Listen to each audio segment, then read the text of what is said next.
Dear students, आज की video में हम स्टडी करेंगे electrophilic substitution reaction. Electrophilic substitution reaction जिसमें हम halogenation, bromination, nitration and sulphonation. आज की वीडियो में हम शुरुआत में पढ़ेंगे इलेक्ट्रॉन स्नेही अभिक्रिया, हेलोजनीकरण जिसमें ब्रोमीनीकरण आता है, उसके बाद नाइट्रीकरण और सल्फोनीकरण। तो शुरुआत हम करते हैं ब्रोमिनेशन के साथ। डियर स्टूडेंट्स, देखिए, अगर हम ब्रोमिनेशन और नाइट्रेशन एंड सल्फोनेशन की बात करते हैं तो आप बहुत अच्छे से जानते हैं कि ये इलेक्ट्रोफिलिक सब्स्टिट्यूशन रिएक्शंस होती हैं एनिलीन में। और वैसे भी आप जानते हैं कि जितनी भी इलेक्ट्रोफिलिक सब्स्टिट्यूशन रिएक्शन होती हैं, इलेक्ट्रॉन स्नेही प्रतिस्थापन अभिक्रिया होती हैं, तो उनमें एग्जाम्पल के तौर पर हेलोजनेशन, नाइट्रेशन, सल्फोनेशन, ये सब चीज़ें आती हैं। तो डियर स्टूडेंट्स, हम बात करते हैं सबसे पहले इलेक्ट्रोफिलिक सब्स्टिट्यूशन रिएक्शन ये होती क्या है। तो देखिए डियर स्टूडेंट्स, देखो क्या होता है कि वैसे तो आप लोग जानते ही हैं, यहाँ पर ये देखिए, ये सपोज एनिलीन है, ये देखिए ये अब एनिलीन हो चुका है, ये एनिलीन। और आपको पता है कि इस एनिलीन में ये जो NH2 ग्रुप है ये ऑर्थो पैरा डायरेक्टर होता है। अब ये ऑर्थो पैरा डायरेक्टर क्यों होता है? क्योंकि आपको पता है कि ये लोन पे इलेक्ट्रॉन अपने ऊपर से जब नीचे की तरफ भेजता है, ये देखिए यहाँ पर है ना, और यहाँ का बॉन्ड कहाँ हो जाएगा डियर? ये आगे की तरफ जाएगा। ठीक, तो देखिए नेक्स्ट पोजीशन में क्या होगा। नेक्स्ट पोजीशन में यहाँ पर देखिए लोन पेयर जब नीचे आया था तो डबल बॉन्ड NH2 हो जाएगा, और यहाँ ये वाला बॉन्ड जब आगे गया तो यहाँ नेगेटिव साइन आ जाएगा। ये देखिए, बाकी बॉन्ड को हम ऐसा कैसा कर देते हैं। अब बिकॉज N ने लोन पेयर दिया था तो यहाँ पर हमने साइन लगा दिया क्या? पॉजिटिव का। ठीक है, तो ये अब आपको समझ में आ रहा होगा। अब डियर स्टूडेंट्स, एक बात जरा गौर फरमाइए, आपने क्या देखा कि यहाँ इस आर्थो पोजीशन पर नेगेटिव साइन आ चुका है। ठीक है, अगर आप इसको एक बार और टर्न करेंगे तो देखिए क्या होता है। इस नेगेटिव को आप आगे लेकर आइए यहाँ पर, तो ये वाला बॉन्ड जो है अब आगे की तरफ मूव कर जाएगा, यानी जो नेगेटिव था ये तो बॉन्ड बना लेगा, मगर ये जो बॉन्ड है अब जाकर के नेगेटिव में कन्वर्ट हो जाएगा। चलो नेक्स्ट स्टेप देखिए। ऊपर आप जो देख रहे हैं, ऊपर तो हमने ऐसा कैसा ही लिखा है, ये देखिए NH2 पॉजिटिव, और यहाँ इसको तो हमने बिल्कुल चेंज नहीं किया था, ये देखिए ऐसा कैसे ही है। बस ये नेगेटिव, ये वाला नेगेटिव जब यहाँ आया तो इसने बॉन्ड बनाया, ये बॉन्ड आगे गया तो ये नेगेटिव बनाया। अब आप देखिए कि नेगेटिव कहाँ है? पैरा पोजीशन पर। पहले कहाँ था? Negative position. कहाँ थी इसकी? Ortho position. फिर नेगेटिव पोजीशन कहाँ है? पैरा पोजीशन पर। अब आगे एक बार और टर्न करेंगे तो क्या होगा? यहाँ फिर से ऑर्थो पोजीशन पर नेगेटिव आ जाएगा। तो आप यहाँ पर ये देखिए कि नेगेटिव चार्ज कहाँ कहाँ है? ऑर्थो पर एंड पैरा पर। तो नेचुरल है कि इससे कोई रिएक्शन करेगा तो कौन करेगा? न्यूक्लियोफाइल तो कर नहीं सकता, क्योंकि न्यूक्लियोफाइल पर नेगेटिव चार्ज होता है। तो कौन अटैक करेगा यहाँ पर? इलेक्ट्रोफाइल, यानी कि जिस पर पॉजिटिव चार्ज होगा ये अटैक करेगा। नेगेटिव चार्ज वाला न्यूक्लियोफाइल कभी भी अटैक नहीं करेगा, क्योंकि उस पर ऑलरेडी माइनस चार्ज है, माइनस माइनस पर अटैक नहीं करता। तो इस माइनस पर अटैक कौन करेगा? इलेक्ट्रोफाइल, यानी कि इस पर पॉजिटिव साइन हो। ठीक डियर स्टूडेंट्स, तो अब आप एक बात हमेशा ध्यान रखना कि जब भी हेलोजनेशन की बात आती है, जैसे हम बात करेंगे अभी ब्रोमिनेशन की, तो ब्रोमिनेशन में क्या होता है? Br2 होता है। तो इस Br2 में एक Br जो है पॉजिटिव होता है और एक Br क्या होता है? नेगेटिव। तो जो पॉजिटिव पार्ट है वही अटैक करता है। ठीक, इसी तरह से अगर आप नाइट्रेशन की बात करेंगे तो नाइट्रेशन में आपको पता है जैसे HNO3 है, तो इस HNO3 में NO3 NO3 ये माफ़ करना, NO2 जो है पॉजिटिव होता है और OH क्या होता है? नेगेटिव होता है। तो अटैक कौन करता है? NO2 पॉजिटिव अटैक करता है।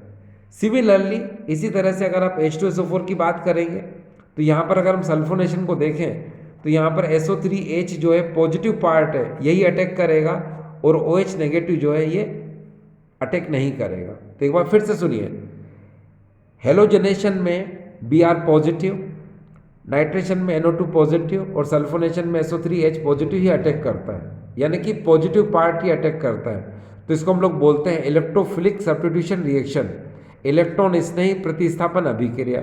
तो चलिए अब आपको समझ में आ चुका कि ये पॉजिटिव पार्ट अटैक करेगा, नेगेटिव पार्ट कभी भी अटैक नहीं करता। किसमें? इलेक्ट्रोफिलिक सब्स्टिट्यूशन रिएक्शन, इलेक्ट्रॉन स्नेही प्रतिस्थापन अभिक्रिया में। तो सबसे पहले हमारी शुरुआत होती है आज किससे? ब्रोमिनेशन से। ये देखिए डियर स्टूडेंट्स, तो ब्रोमिनेशन में ये देखिए यहाँ पर NH2 है, तो आपको पता चल गया कि ये NH2 जो है ये ऑर्थो पैरा डायरेक्टर होता है। तो यहाँ पर क्या होगा कि ऑर्थो एंड पैरा पोजीशन पर इलेक्ट्रॉन डेंसिटी क्या होती है? ज़्यादा। इलेक्ट्रॉन घनत्व क्या होता है? ज़्यादा होता है। तो यहाँ पर Br कितने डियर? 6 हैं, तो जिसमें 3Br जो है पॉजिटिव पार्ट है और 3Br जो है वो नेगेटिव पार्ट है। आपको पता है कि पॉजिटिव पार्ट अटैक करेगा, तो ये 3Br जो है एक यहाँ अटैक करेगा, एक यहाँ अटैक करेगा, एक यहाँ अटैक करेगा। तो यहाँ से क्या 3H निकलेंगे, वो 3H 3Br के साथ 3HBr बना लेंगे। ठीक है, अब आपको पता है जो 3Br पॉजिटिव थे उसने एक ऑर्थो पर एक पैरा पर अगेन ऑर्थो पर अटैक किया, तो एक कंपाउंड का फॉर्मेशन हो गया। ये देखिए NH2 Br और ये भी डियर Br। अब नेमिंग करेंगे कैसे? आपको पता है 1 2 3 4 5 6, तो देखिए 2 पर Br लगा हुआ है, 4 पर Br लगा है और 6 पर Br लगा हुआ है। तो हम क्या बोलेंगे? 2 4 6 ट्राइब्रोमो एनिलीन। तो इसका नाम क्या हो जाएगा? 2 4 6 ट्राइब्रोमो एनिलीन। तो ये जो 2 4 6 ट्राइब्रोमो एनिलीन है ये ट्राई सब्स्टिट्यूट है। इसको हम त्रिप्रतिस्थापी बोलते हैं। क्या बोलते हैं डियर? इसको हम त्रिप्रतिस्थापी यानी कि ट्राई सब्स्टिट्यूट बोलते हैं। लेकिन अगर हमको मोनो सब्स्टिट्यूट ऑब्टेन करना हो, जैसे क्या, अगर हमको पैरा ब्रोमो एनिलीन बनाना हो तो हम पैरा ब्रोमो एनिलीन को डायरेक्ट नहीं बना सकते, यानी सीधे ही हम ब्रोमिनेशन करके हम पैरा ब्रोमो एनिलीन का निर्माण नहीं कर सकते। उसके लिए हमको क्या करना पड़ेगा? ये जो NH2 ग्रुप है, आपको पता है ऑर्थो पैरा डायरेक्टर है ना, तो हम इसको क्या कराएंगे? एसिटिक एनहाइड्राइड से या फिर एसिटाइल क्लोराइड से रिएक्ट कराएंगे। इसकी रिएक्टिविटी को क्या कर देंगे? डिक्रीज कर देंगे। इसकी क्रियाशीलता को क्या करेंगे? हम घटा देंगे। तो उसके लिए हम क्या करते हैं? ये देखिए, ये यहाँ पर एनिलीन है और एनिलीन को हम एसिटिक एनहाइड्राइड से रिएक्ट कराएंगे पिरिडीन के प्रेजेंस में। अब एक बात हमेशा ध्यान रखना कि जब भी आप एसिटिक एनहाइड्राइड से रिएक्शन कराएंगे तो हमेशा एसिटिक एसिड का फॉर्मेशन होगा। क्या? एसिटिक अम्ल का निर्माण होगा। तो क्या करेंगे हम? ये जो NH2 है इसको हम ऐसे लिख सकते हैं, देखिए NH और H ये। तो आप क्या करोगे? सबसे पहले ना एसिटिक एसिड बाहर कर लो। देखो CH3COOH ये आपने बाहर कर दिया, ये बाहर हो गया। ठीक है, ये बाहर कर दिया आपने। ठीक, अब क्या हुआ? अब यहाँ पर बचेगा NH और COCH3। ये देखो NHCOCH3। तो इसका नाम मालूम क्या है? इसको हम लोग बोलते हैं एसिटेनिलाइड। अब ये जो एसिटेनिलाइड बना है, इस एसिटेनिलाइड को हम वापस से लाते हैं और फिर हम इसको Br2 से रिएक्ट कराएंगे एसिटिक एसिड की प्रेजेंस में। अब आप जानते हैं यहाँ पर ये जो NHCOCH3 है इसके बनने से मालूम क्या हुआ? इसके बनने से यानी एसिटेनिलाइड के बनने से यहाँ पर आर्थो एंड पैरा पोजीशन पर इलेक्ट्रॉन डेंसिटी क्या हो गई? डिक्रीज हो गई। बिकॉज ये ग्रुप जो है ऑर्थो के पास है तो ऑर्थो पर इलेक्ट्रॉन डेंसिटी क्या हो जाएगी? बहुत कम हो जाएगी। सिर्फ पैरा पोजीशन पर इलेक्ट्रॉन डेंसिटी इसकी बचेगी। ठीक है, तो ये Br2 क्या करेगा? ये Br2 जो है पैरा पोजीशन पर अटैक करेगा। ये देखिए Br यहाँ पर 2 है ना, इनमें से जो Br पॉजिटिव होगा, ये देखो ये पॉजिटिव और ये Br नेगेटिव, तो पॉजिटिव जो है ये पैरा पोजीशन पर अटैक करेगा। यहाँ से H निकलेगा, वो इस Br के साथ HBr बना लेगा। अब इसका नाम क्या होगा? Para bromo acetanilide. अब ये जो पैरा ब्रोमो एसिटेनिलाइड है इसको हम एसिड या फिर बेस की प्रेजेंस में वाटर से रिएक्ट कराएंगे। आपको पता है यहाँ पर HOH होता है, तो ये OH जो है इसके साथ मिल करके ये वापस से एसिटिक एसिड बना लेगा। ये देखिए, और यहाँ पर ये H इस NH के साथ मिलकर वापस से NH2 बना लेगा, तो इसको हम बोलेंगे पैरा ब्रोमो एनिलीन। ठीक है, अब डियर एक बात जो बहुत अच्छे से आपको बताई जाए कि यहाँ पर अगर एनिलीन है, ये देखिए एनिलीन है, और अगर आप इसका डायरेक्ट ब्रोमिनेशन कराते हो तो ये ट्राई सब्स्टिट्यूट यानी कि 2,4,6 ट्राइब्रोमो एनिलीन का निर्माण कर लेगा। लेकिन अगर हमको मोनो सब्स्टिट्यूट बनाना हो तो हम क्या कराते हैं? एसिटिक एनहाइड्राइड से या फिर एसिटिल क्लोराइड से रिएक्ट कराते हैं, तो ये एसिटेनिलाइड का फॉर्मेशन हो जाता है। अब डियर ये देखिए एसिटेनिलाइड के फॉर्मेशन की वजह से हम पैरा पोजीशन पर ही Br अटैक क्यों करता है, ऑर्थो पर अटैक क्यों नहीं करता? तो चलिए बताते हैं आपको क्यों। देखो डियर स्टूडेंट्स, यहाँ पर जब ये एसिटेनिलाइट बनता है तो ये इस तरह से होता है, ये देखिए ये NH, ठीक है, अभी मैंने बताया NH, और यहाँ पर हो जाएगा ये C डबल बॉन्ड O और ये CH3 और यहाँ पर इसके पास एक लोन पेयर। तो डियर ये कौन है? एसिटेनिलाइट है। अब होता ये है कि जब एसिटेनिलाइट का फॉर्मेशन होता है तो आपको पता है बीच में कौन है? ये कार्बोनाइल ग्रुप है। तो इसमें डबल बॉन्ड है C और O के बीच में, तो ये रेजोनेंस हो जाता है, इसमें अनुनाद हो जाता है, ठीक है। रेजोनेंस और अनुनाद होने की वजह से देखना क्या होगा, ये वाला इलेक्ट्रॉन ऊपर चले जाएंगे, ये चले गए। जब ये वाला इलेक्ट्रॉन ऊपर चला जाएगा तो यहाँ क्या बचेगा? पॉजिटिव, और यहाँ क्या हो जाएगा? नेगेटिव। अब ये अपना लोन पेयर क्या करेगा? इस पॉजिटिव पार्ट को दे देगा, दे दिया किसको? इसको, ठीक है। जब ये इसको दे देगा तो यहाँ पर क्या आएगा? यहाँ पर जो है डियर आपने देखा होगा कि यहाँ पर अब पॉजिटिव चार्ज कहाँ आ गया?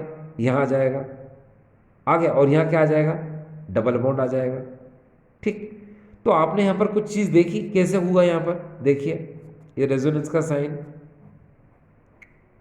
यहाँ पर आप ऐसे कर दीजिए, यहाँ पर NH पर पॉजिटिव चार्ज आ जाएगा क्योंकि लोन पेयर इसने इसको दे दिया, तो यहाँ क्या आ जाएगा? अब ये देखिए डबल बॉन्ड आ चुका, ठीक है। ऊपर जो है सिंगल बॉन्ड और नेगेटिव ऑक्सीजन के साथ, और यहाँ हो जाएगा ये CH3। देखा आपने क्या हुआ? यहाँ आपने ये देखा कि ये जो NH है इस पर पॉजिटिव चार्ज आ चुका है। तो पॉजिटिव चार्ज आने से क्या हुआ कि ये जो बेंजीन रिंग है ना, इसके इलेक्ट्रॉन डेंसिटी को रिड्यूस कर देगा, क्योंकि जो पॉजिटिव पार्ट है, ये पॉजिटिव पार्ट अब इसके जो इलेक्ट्रॉन्स है इसको अपनी तरफ अट्रैक्ट करेगा। अट्रैक्ट करेगा तो क्या होगा? आर्थो पोजीशन ये है, ओपेरा पोजीशन ये है, तो आर्थो पोजीशन से इलेक्ट्रॉन डेंसिटी को अपनी तरफ ज़्यादा अट्रैक्ट कर लेगा, लेकिन पैरा पोजीशन से ये कम इलेक्ट्रॉन को अपनी तरफ अट्रैक्ट कर पाएगा। इसलिए पैरा पोजीशन में इलेक्ट्रॉन डेंसिटी थोड़ी सी ऑर्थो के कंपेरिजन में इलेक्ट्रॉन डेंसिटी यहाँ पर ज़्यादा रहेगी, ठीक है। और यही वजह है कि यहाँ पर जो है अटैक होता है, ठीक है। तो ये आपको समझ में आया कि ये क्या हुआ। अब डियर इसी तरह से अगर हम बात करते हैं यहाँ पर नाइट्रेशन की, तो नाइट्रेशन के केस में भी वही बात है कि देखिए ये NH2 है, एनिलीन, आप इसको जो है HNO3 से रिएक्ट कराओगे कंसनट्रेट कंस H2SO4 की प्रेजेंस में 288 केल्विन पर, तो ये क्या करता है? डायरेक्ट नाइट्रेशन पर पैरा, मेटा एंड ऑर्थो ये डेरिवेटिव तो बनाता है, साथ ही साथ ये कोल्टार डेरिवेटिव्स यानी कि कोल्टार के जो यौगिक हैं उनका निर्माण भी ये करता है, ठीक है, जिसको हम लोग बोलते हैं टेरी ऑक्सीडेशन। टेरी ऑक्सीडेशन का मतलब होता है कि ये कोल्टार डेरिवेटिव्स का भी फॉर्मेशन करता है। इन डेरिवेटिव्स के अलावा ये कोल्टार डेरिवेटिव्स का भी फॉर्मेशन करता है, इसलिए हम उसको बोलते हैं टेरी ऑक्सीडेशन, ठीक है। अब आपको समझ में आ गया कि ये जो एनिलीन है इसका अगर हम डायरेक्ट नाइट्रेशन कराएंगे तो ये सबसे ज़्यादा पैरा 51%, फिर मेटा 47%, फिर ऑर्थो 2% का फॉर्मेशन करता है, ठीक है। और वैसे भी आपको पता है नाइट्रेशन हमेशा कंसनट्रेटेड H2SO4 की प्रेजेंस में कंसनट्रेट नाइट्रिक एसिड जो है रिएक्ट करता है। ये नाइट्रेटिंग मिक्सचर होता है, concentrated H2SO4 and concentrated HNO3, ये क्या बोलते हैं इसको हम? नाइट्रेटिक मिक्सचर या नाइट्राइडिंग मिक्सचर, तो नाइट्रेशन मिक्सचर भी बोल सकते हैं इसको, ठीक है। अब आपने क्या देखा कि आपने अगर इसको डायरेक्ट नाइट्रेशन कराया तो ये इतने सारे डेरिवेटिव्स के साथ साथ टेरी ऑक्सीडेशन यानी कि कोल्टार डेरिवेटिव का भी फॉर्मेशन कर लेता है। लेकिन अगर हमको मोनो सब्स्टिट्यूट ऑब्टेन करना हो तो हम क्या करेंगे? जो अभी हमने थोड़ी देर पहले आपको बताया था, क्या कि ये एनिलीन है, इसका आप एसिटिक एनहाइड्राइड से रिएक्ट कराओगे प्रिडीन की प्रेजेंस में, तो क्या होगा? यहाँ से एसिटिक एसिड का फॉर्मेशन होगा, ये देखिए, और ये एसिटेनिलाइट का निर्माण हो जाएगा।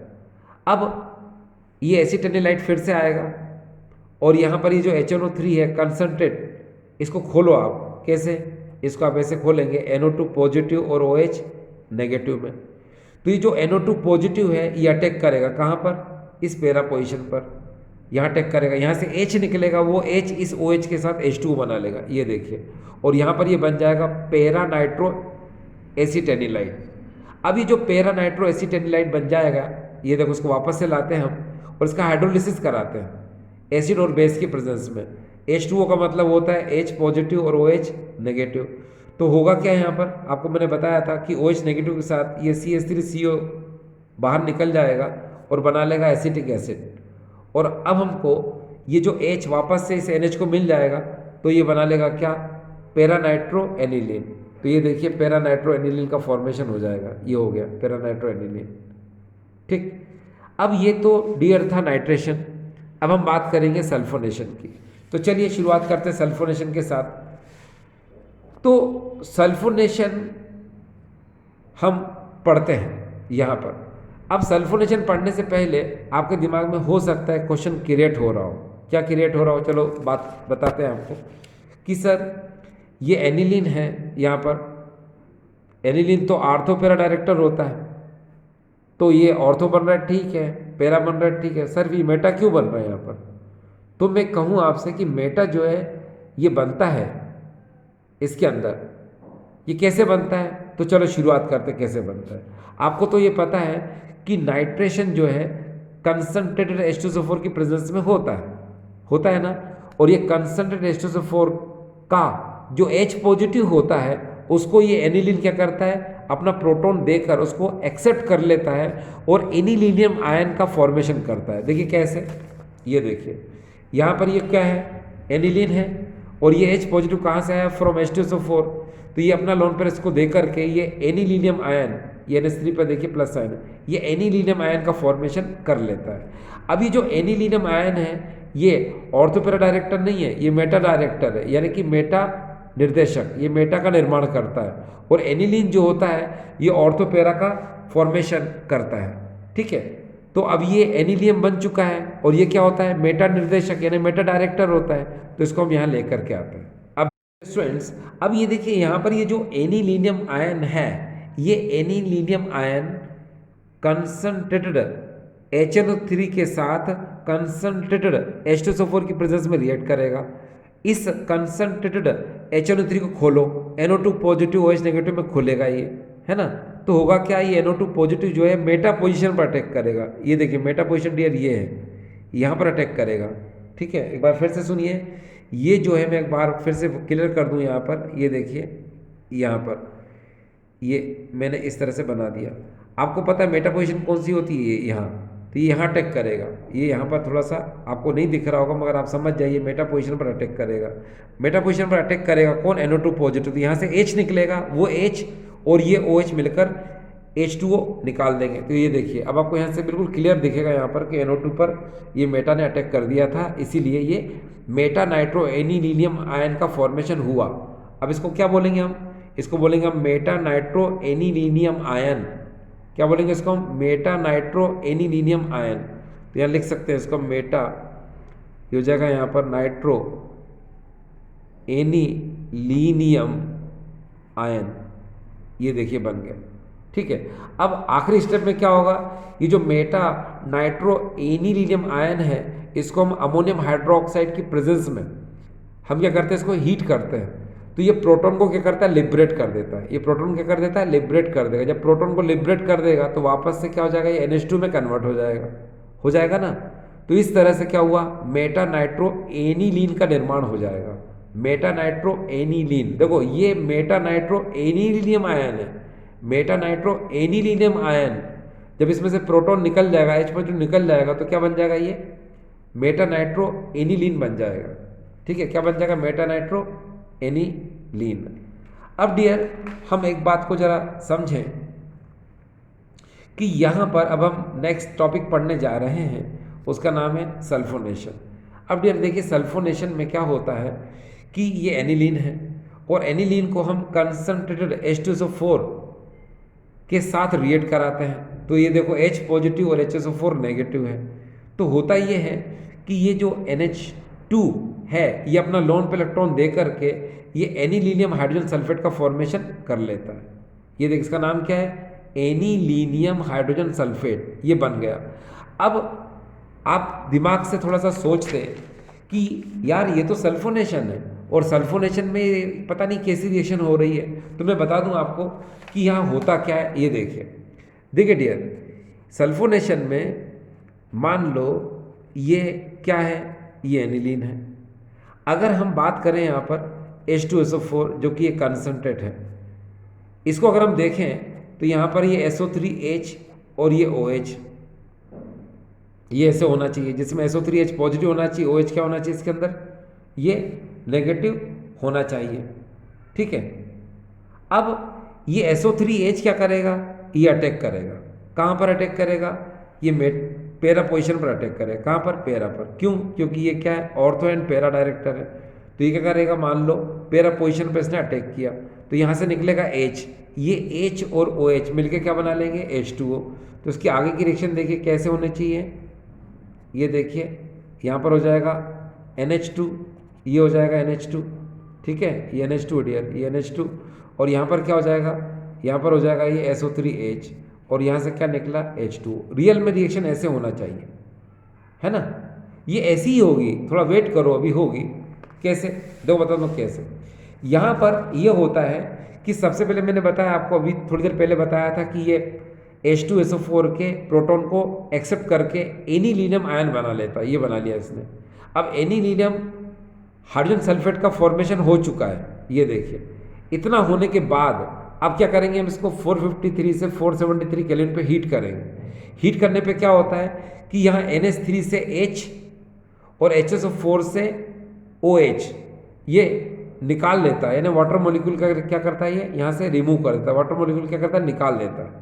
उसके बाद में इस स्ट्रक्चर का क्या होता है, इसको हम लोग बोलते हैं पुनर्व्यवस्थित होता है, यानी कि रीअरेंजमेंट होता है।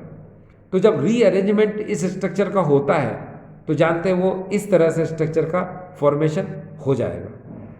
ठीक है, एक बार फिर से देखिए, आपके दिमाग में एक चीज़ चल रही होगी कि सर जब यहाँ से OH निकाला तो यहाँ तो कुछ रहना ही नहीं चाहिए, मतलब यहाँ से जब वो NH3 था, यहाँ से H निकाला तो यहाँ NH2 बचेगा। चलो ठीक है, अब यहाँ पर HSO4 नेगेटिव में से अगर OH निकाला तो यहाँ पर SO3 बचना चाहिए। ठीक है ना। लेकिन यहाँ क्या, ये SO3H क्यों है, तो बताता हूँ क्यों। क्योंकि आपको पता है कि पूरे बेंजीन में यहाँ पर आपको पता है CH CH CH CH CH हर जगह होते हैं, तो यहाँ का जो H निकला हुआ है वही H है ये। ठीक है, रीअरेंजमेंट यानी पुनर्व्यवस्थित करने पर ये वाला स्ट्रक्चर बना है। ठीक है, और वैसे भी मैंने आपको बताया था कि रियल में इस स्ट्रक्चर को बनना ही था। देखो ना, ये एनिलीन है, H2SO4 से आप रिएक्शन कराते हैं SO3H, ये अटैक करता है यहाँ पर, तो यहाँ से H और OH H2 बाहर निकलता, और यहाँ पर क्या H2 बाहर निकल गया, और क्या बना है यहाँ पर, ये देखिए para amino benzene sulphonic acid, para amino benzene sulphonic acid का फॉर्मेशन हो गया। ठीक है ना। अब वही चीज़ आप यहाँ देखिए ना, अगर यहाँ इसने एनिलीनियम हाइड्रोजन सल्फेट बना लिया तो इसको हम क्या करेंगे, इसको हम रीअरेंज करते हैं। रीअरेंज करने के लिए क्या करना पड़ेगा, हमको ये टेम्परेचर देना पड़ेगा, बस बनेगा वही जो हमने बनाया है ना। उसमें कुछ नहीं है। देखो वाटर मॉलिक्यूल यहाँ से OH और यहाँ से H निकलेगा और H2 निकल चुका है, फिर ये रीअरेंज होगा। रीअरेंज होगा तो क्या होगा कि यहाँ का SO3 जब नीचे आएगा तो उस H से जुड़ जाएगा जो C के साथ था, है ना। CH है ना चारों तरफ, CH है, तो C से तो ये SO3 जुड़ जाएगा और उसका H उससे लिंक हो जाएगा, तो ये बन जाएगा। इसको हम लोग बोलते हैं क्या, para amino benzene sulphonic acid, और इसी को हम लोग बोलते हैं सल्फेनिलिक एसिड। देखो मैं एक बार फिर से लाया हूँ आपके लिए यहाँ पर, ये देखिए, इसको हम लोग बोलते हैं para amino benzene sulphonic acid, और इसी को हम लोग बोलते हैं सल्फेनिलिक एसिड।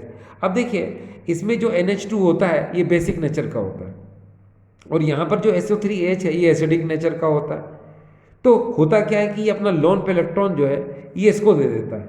जैसे ही ये अपना लोन पे इलेक्ट्रॉन इसको देगा, जानते हैं तो क्या होगा कि यहाँ पर तो नेगेटिव साइन आ जाएगा, और H जो है ये ऊपर जा कर के, है ना, क्या ये NH3 पॉजिटिव और SO3 नेगेटिव का फॉर्मेशन कर लेगा।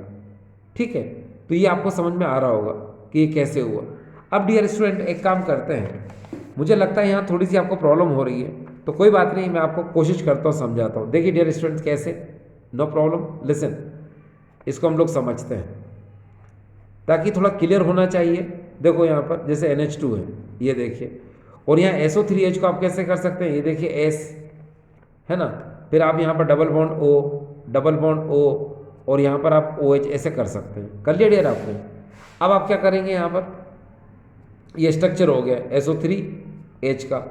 अब आपको पता है ये SO3H का स्ट्रक्चर है।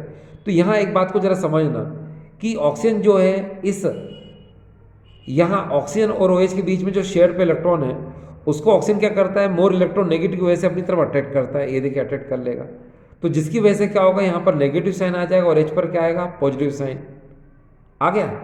अब क्या करेगा कि ये जो NH2 इसके पास लोन पेयर होता है, तो ये लोन पेयर अपना क्या करेगा, इसको दे देगा और प्रोटॉन को क्या कर लेगा, ये एक्सेप्ट कर लेगा। तो सिचुएशन क्या हो जाएगी डियर, ये देखिए अपने आप आपको क्लियर हो रहा है।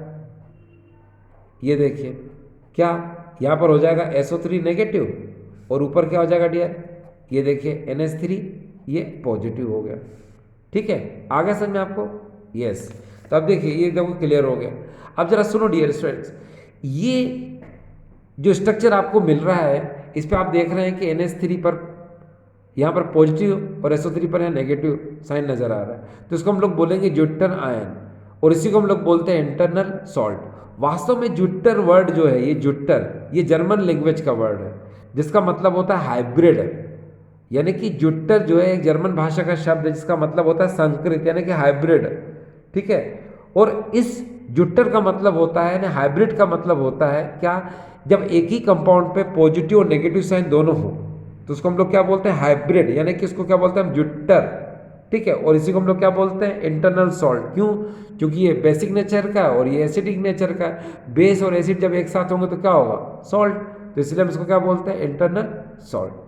ठीक डियर स्टूडेंट्स।